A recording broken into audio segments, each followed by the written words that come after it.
শুভ দুপুর বন্ধুরা। আমি আজ বানিয়েছি লটিয়া শুটকির তরকারি। প্রথমে আমি শুটকিগুলো হালকা ভেজে নিয়েছি। তোমরা কারা কারা শুটকি খেতে ভালোবাসো আমাকে কমেন্টে জানাবে। আমার তো খুব ভালো লাগে শুটকি। এবার আমি আলুও হালকা ভেজে নিচ্ছি। আলু ভাজি হয়ে গেছে। এবার দিয়ে দিয়েছি পেঁয়াজ, রসুন আর কাঁচা লঙ্কা, দিয়ে ভালো করে নাড়াচাড়া করে নিয়েছি। এবার দিচ্ছি স্বাদ মতো নুন, হলুদ গুঁড়ো আর লঙ্কা গুঁড়ো।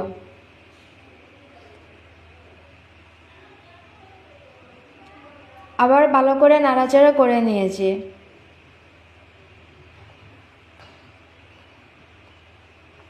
আর অল্প জল দিয়েছি যাতে মশলাগুলো জ্বলে না যায় আর ভালো মতো ভাজিও হয়। তো এবার অল্প জল দিয়েছি, দিয়ে বেঁচে রাখা শুটকিগুলো দিয়ে দিয়েছি যাতে আলু আর শুটকিগুলো একসাথে আবার ভাজি হয়ে যায়।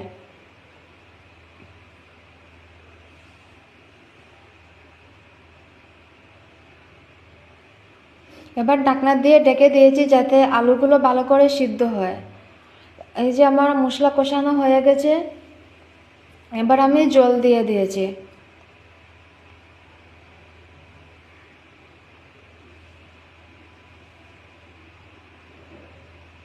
আমার